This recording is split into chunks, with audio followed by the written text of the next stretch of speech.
அன்பானவர்களே, இன்னைக்கு நம்மளுடைய சிந்தனைக்குள்ளார நம்ம கொடுக்கக்கூடிய அற்புதமான விஷயம், அன்பு என்ற சாவியை கண்டுபிடியுங்கள். அது உங்கள் ஆன்ம ஆலயத்தினுடைய கதவுகளை படிப்படியாக திறந்திட உதவும். இந்த சிந்தனை ஓஷோவினுடைய சிந்தனை துளிகள்ல இருந்து எடுத்துதாங்க நம்ம சிந்திக்க போறோம். ஓஷோ இந்த இடத்துல நம்மளுக்கு அன்பை பிரதானமாக வச்சுதான் முழுமையா நம்மளுக்கு சொல்லியிருக்கிறாரு. அன்பு என்ற ஒரு ஆயுதத்தை நீங்க கையில எடுத்தீங்க அப்படின்னா போதும், உங்களுடைய ஆன்மாவினுடைய ஆலயம் கண்டிப்பாக மலர்ச்சி பெறும், திறக்கும். அது எந்த இடத்தை போய் சேர வேண்டுமோ அதை கண்டிப்பாக அடையும் அப்படிங்கிறார். அதான் சொல்றாரு, சக்தி எப்போதும் அன்பு என்கிற பொருளை தேடித்தான் ஓடுகிறது. எப்போதெல்லாம் உங்கள் சக்தி எங்கோ தடைபட்டு இருப்பதாக நீங்கள் உணர்கிறீர்களோ அப்போதெல்லாம் அன்புதான் சக்தியை ஓட வைக்கிற ரகசியம். அப்ப இந்த சக்தியை, இந்த பிரபஞ்சம் முழுவதும் எப்படிப்பட்டதுங்க? அன்பு நிறைந்தது, சக்தி நிறைந்தது. அப்ப இங்க பிரதானமாக இருக்கக்கூடிய ஒரு மையம் என்ன அப்படின்னு பார்த்தோம்னா அன்பு தாங்க.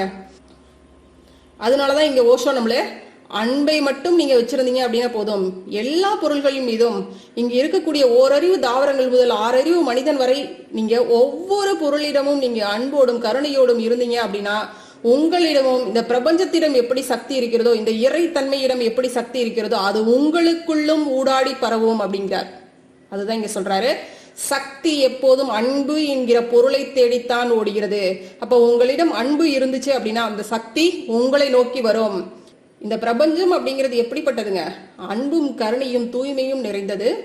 அப்ப இந்த பிரபஞ்சம் அதே மாதிரியான தன்மையுடையவர்களை கண்டிப்பாக இருக்கும் இல்லைங்களா?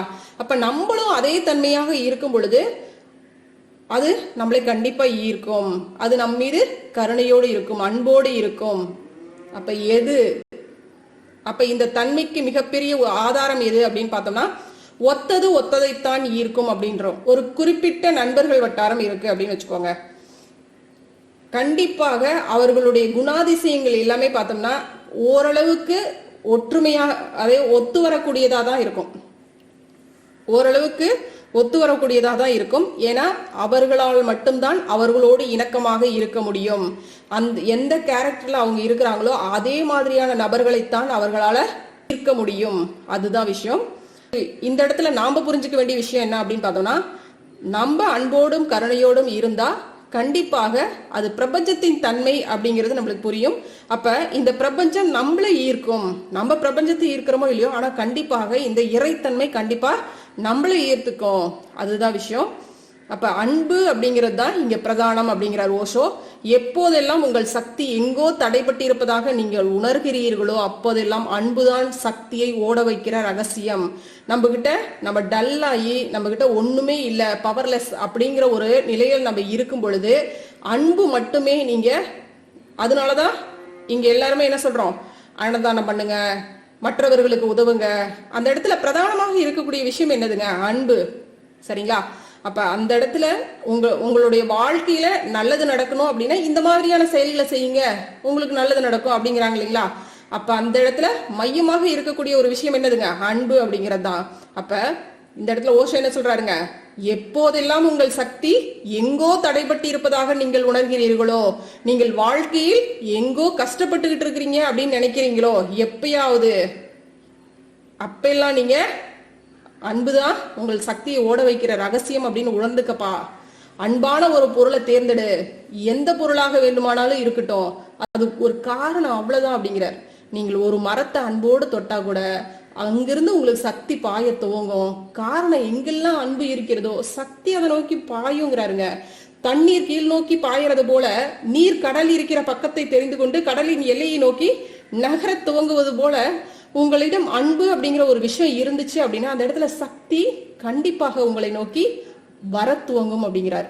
எங்கெல்லாம் அன்பு இருக்கிறதோ சக்தி அந்த அன்பின் எல்லையை அறிந்து கொண்டு அதை நோக்கி நகரும் அப்படிங்கிறார். புரியுதா பாருங்க? எங்கெல்லாம் அன்பு இருக்கிறதோ, சரிங்களா, உங்களிடம் அன்பு, கருணை, இரக்கம், இந்த மாதிரியான அற்புதமான குணங்கள் இருக்குது அப்படின்னா சக்தி அந்த அன்பினுடைய எல்லையை அறிந்து கொண்டு அதை நோக்கி நகர்ந்து வரும் அப்படிங்கிறார். நம்ம நாள்தோறும் செய்யக்கூடிய எந்த விஷயமாக இருந்தாலும் செய்யுங்க, அது அன்போடு செஞ்சோம் அப்படின்னா அது அதனுடைய பலனே பாத்தீங்கன்னா அபரிதமா இருக்கும். இப்ப காலையில் எழுந்திரிச்சு எக்ஸசைஸ் பண்றீங்க, வாக்கிங் போறீங்க, இதை நீங்க அன்போடு செஞ்சு பாருங்களேன். இது என் உடலுக்கு கொடுக்கக்கூடிய நன்மை அப்படின்னு செஞ்சு பாருங்களேன். அதை விட்டுட்டு இதெல்லாம் நான் பண்ண வேண்டியதா இருக்கு அப்படின்னு ஒரு மன வருத்தத்தோட பண்ணும்போது அது உங்களுடைய உடல் நலத்திற்கு வெற்றியளிக்கக்கூடியதாக கண்டிப்பா இருக்காது. இதுவே அன்போடு செஞ்சீங்க அப்படின்னா அது உங்களுக்கு உதவும். ஓஷோ சொல்றாருங்க, ஒரு கல்ல அன்போடு உங்களுடைய உள்ளங்கையில எடுத்து வைங்க. அதுல ஆழ்ந்த ஈடுபாடு இருக்கணும். அந்த கல்லின் மீது ஒரு ஆழ்ந்த அன்பை செலுத்துங்க. அந்த கல் இங்க இருக்கிறதுக்காக, இந்த பூமியில இருக்கிறதுக்கு, உங்களுடைய கையில இருக்கிறதுக்காக நன்றி சொல்லுங்க. அப்படியே அதனுடைய அன்பை அப்படியே ஏத்துக்கோங்க. கல் கூட அன்போட இருக்கிறதா நினைச்சு பாருங்க. அப்படியே கண்களை மூடி அப்படியே ஒரு ஆழ்ந்த அன்பை அதன் மீது பொழியுங்க அப்படிங்கிறாரு.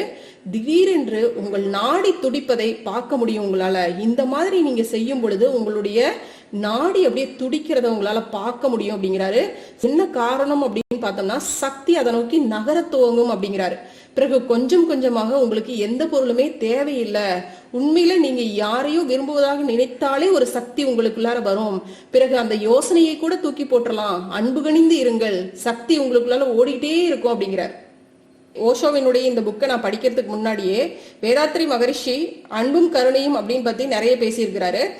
இதை நான் ஃபாலோ பண்ணி பார்த்துருக்கேன். சரிங்களா, மரம் செடி கொடிகள் இருக்கிற அந்த இடத்துக்கு போய் அதோட ஒரு அன்போட அப்படியே அதை பார்க்கும் பொழுது நம்ம மெடிடேஷன்ல நம்மளுக்கு எந்த மாதிரியான ஒரு ஈர்ப்பு வருமோ அதே போல அதை விட அபரிதமான ஒரு சக்தி நம்மளுக்குள்ளார வர்றத கண்டிப்பா என்னால உணர முடிஞ்சிச்சுங்க. ஏன்னா இந்த இயற்கை அவ்வளவு அபரிதமான சக்தி படைச்சதுங்க. இங்க மனிதர்களுக்குள்ளாரதாங்க குணங்கள் நிறைய வேற வேற மாதிரியான வித்தியாசமான எண்ணங்கள் அந்த மாதிரி எல்லாம் இருக்கு. இங்க ஓரறிவு தாவரங்கள் கிட்ட எல்லாம் அந்த மாதிரி, இயற்கை கிட்ட எல்லாம் அந்த மாதிரியான எந்த விதமான நெகட்டிவ் எண்ணங்களும் இருக்கிறது இல்ல. அப்ப அதன் மீது நம்ம அன்போடு இருக்கும் பொழுது அங்க இருக்கக்கூடிய அந்த தூய்மை தன்மை கண்டிப்பாக நம்மளை நோக்கி அற்புதமாக பாயுதுங்க. உறுதியா அது இந்த ஒரு விஷயம் கண்டிப்பா நீங்க உணர்ந்து பாருங்க. ரொம்ப அற்புதமா இருக்கும். ஒரு மரத்தையோ ஒரு செடியோ ஒரு நீரோட்டம் உள்ள அந்த ஓடையோ கடல் இந்த மாதிரியான இடங்கள்ல போய் நீங்க அன்போட அதை பாருங்க. ரொம்ப நல்லா இருக்கும். அதான் ஓஷோ சொல்றாங்க, அன்பு என்பது ஓட்டம், நாம் உறைந்து போகிறோம், காரணம் நாம் அன்பு செலுத்துவதில்லை. உறைந்து போகிறோம்னா என்ன இருங்க, நம்ம அன்பு இல்லாம அப்படியே ஒண்ணுமே இல்லாம உறைஞ்சு போய் கிடக்குறோம். அன்பு செலுத்துப்பா. ஏன்னா நீ அன்பு செலுத்தாத இருக்கிறதுனாலதான் நீ இப்படி உறைஞ்சு போற. அன்பு அப்படிங்கிறது கனிவானது. அந்த கனிவு இருக்கும் போது உறைந்து போகுது அப்படிங்கிறது நடக்காது. அன்பு இல்லாத போது எல்லாமே உறைஞ்சு போன மாதிரி இருக்கும்.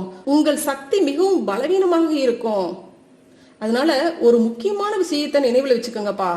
அன்பு கனிவானது, வெறுப்பு கூட கனிவானதுதான். அலட்சியம் என்பது கெட்டியானது. அதனால சில சமயம் நீங்க வெறுப்பை காட்டும் போது கூட சக்தி உங்களுக்குள்ளார ஓடும். ஆனா அந்த சக்தி அழிவானதாக இருக்கும். ஓசோ சொல்றாரு பாருங்க, கோபத்துல கூட ஒரு விதமான சக்தி ஓடும்பா. அதனாலதான் சில சமயங்கள்ல சிலருக்கு கோபத்திற்கு பிறகு நல்ல ஃபீல் ஆகும், நல்லா இருப்பது போல. கோபத்தை வெளிப்படுத்திட்டு கோபத்தை பேசிட்டு ஒருத்தரை போய் திட்டணுமா திட்டிட்டு அந்த எமோஷனல் அந்த அட்டாக்கை வந்து ஒருத்தர் மேல போட்டுட்டு வந்துட்டோம் அப்படின்னா, கொட்டிட்டு வந்துட்டோம் அப்படின்னா நல்லா இருக்கிற மாதிரி ஒரு நல்ல ஃபீல் இருக்கிற மாதிரி நம்மளால உணர முடியும்.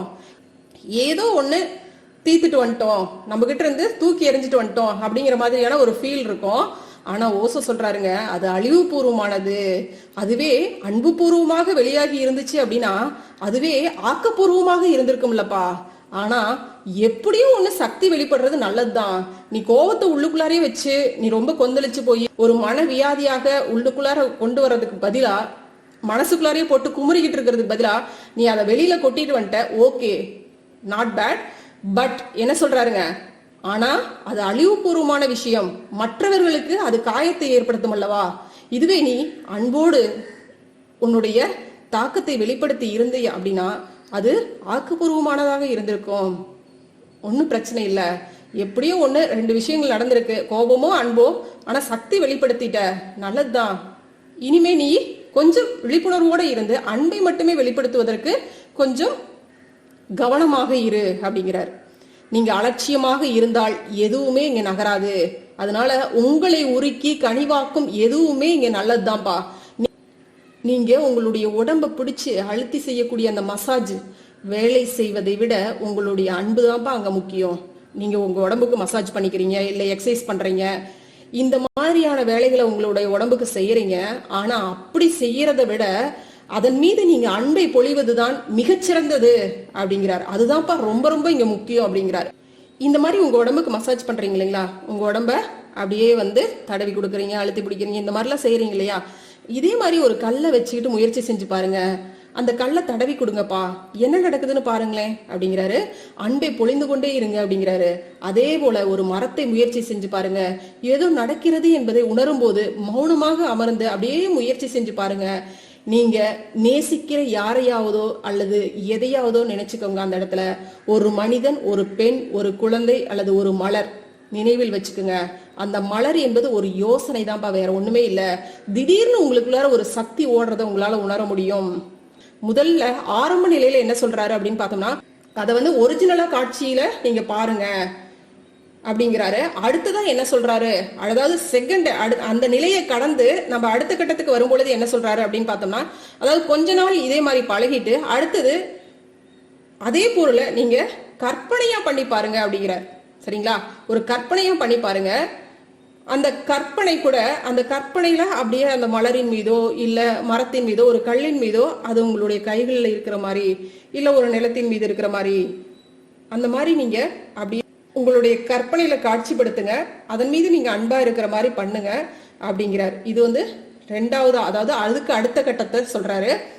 இந்த மாதிரி செகண்ட் டைம் நம்ம பண்ணும் பொழுது, ஒரு உதாரணமா ஒரு மலர் எடுத்து பண்றோம் அப்படின்னா, அந்த மலரின் மீது நம்ம அன்போட இருக்கிறோம்.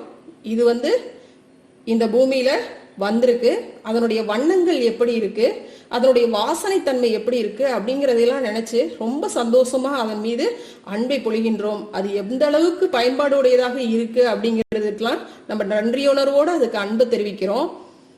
இந்த இடத்துலதான் ஓசோ சொல்றாருங்க, நினைவில் கொள்ளுங்கள், அந்த மலர் என்பது ஒரு யோசனை தான்.